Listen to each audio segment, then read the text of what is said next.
اچھا جی، اب میں آتا ہوں جی محرم میں دسترخوان وسیع کرنا کیسا ہے. اس بارے میں ایک روایت ہے کہ عاشورہ کے دن جو اپنے اہل و عیال پر دسترخوان وسیع کرے گا، ان کو کھلائے گا، تو اللہ اس کے رزق میں برکت دیں گے. یہ روایت سند کے لحاظ سے کمزور ہے. بعض علماء کی رائے یہ ہے کہ اگرچہ کمزور روایت ہے مگر فضائل میں چلتی ہے، تو کوئی اچھی نیت سے دسترخوان وسیع کر دے. وسیع کر رہا ہے نا، کوئی یتیم کے منہ سے نوالا تو نہیں چھین رہا نا، کھلا ہی رہا ہے. تو اگر کوئی گھر والوں پہ اس دن اچھا کھلا دے گا تو اس میں کیا حرج ہے. بعض علماء کی یہ رائے ہے، وہ بھی اصحاب علم ہے.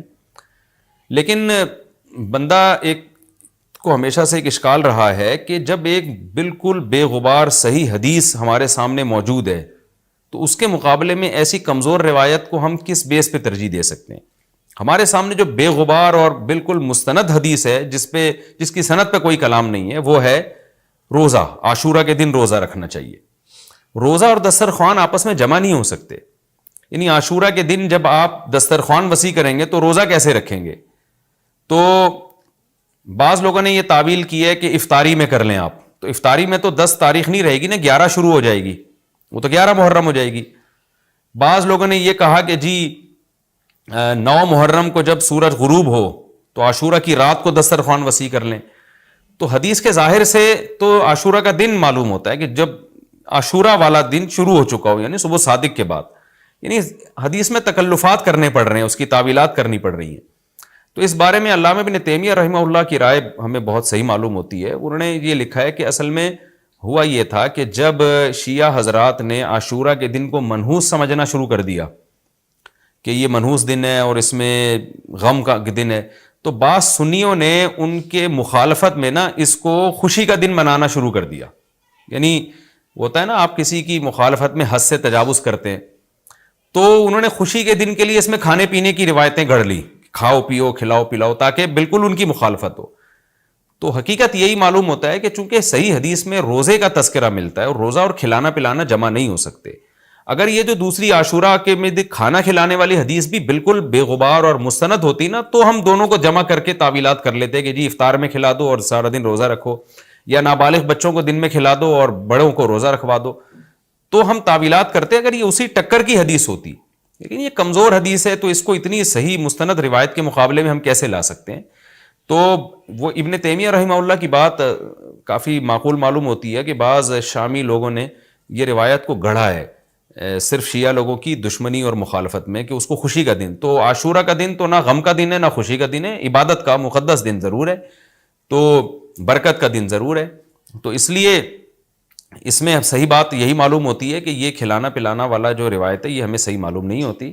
روزہ رکھیں، اور افطاری میں تو ویسے ہی دسترخوان وسیع کرنا چاہیے. افطاری میں سموسے پکوڑے جلیبیاں بچوں کو کھلائیں تاکہ ان کو روزہ رکھنے کی اور زیادہ حوصلہ افزائی ہو. تو اس لیے ہماری رائے اس میں یہی ہے کہ عاشورہ کے دن بس روزہ ہی کی فضیلت ہے، دسترخوان والی بات ہمیں ٹھیک معلوم نہیں ہوتی. کیونکہ اس کے مقابلے میں جو ہے نا، دسترخوان والی حدیث کے مقابلے میں زیادہ صحیح حدیث ہے جو روزہ تو کھانا پینے سے اجتناب کا نام ہے، اور افطاری میں تو ویسے ہی آدمی کھا لیتا ہے، وہ اس کے لیے پھر ضرورت نہیں ہے الگ سے ہمیں کسی روایت کی. اچھا بھائی، اور بھی محرم کے حوالے سے لوگ سوال پوچھتے ہیں. کالے کپڑے بھی ہو گئے، اور کیا رہ گیا بھائی؟ حلیم رہ گیا. حلیم محرم میں حلیم بھی بناتے ہیں لوگ، تو بے اصل چیز ہے، بدعت ہے. کو ثواب سمجھ کے کریں گے بدعت ہے. بعض لوگ کہتے ہیں ہم ثواب سمجھ کے نہیں کر رہے، ویسے ہی سب بنا رہے ہیں تو ہم بھی بنا رہے ہیں. تو بدعت کی تائید تو ہو رہی ہے نا. آپ پورا سال پڑا ہے حلیم کھانے کے لیے، آپ کو کیا مصیبت ہے کہ آپ محرم ہی میں دیگ پکائیں؟ پورے سال کیوں نہیں پکا رہے تھے آپ؟ تو جب ایک رسم معاشرے میں غلط رسم پھیل جاتی ہے تو اس کا بائیکاٹ کرنا چاہیے. تو آپ نہ بنائیں، کسی اور مہینے میں بنا لیں آپ. تو پوری رات دیگیں چل رہی ہوتی ہیں. مذہب کے نام پہ تو یہ کام نہ کیا جائے نا.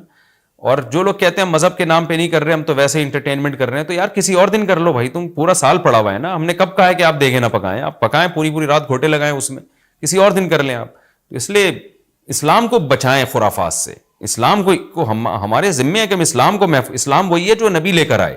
الیوم اکملت لکم دینکم واتممت علیکم نعمتی ورضیت لکم الاسلام دینا.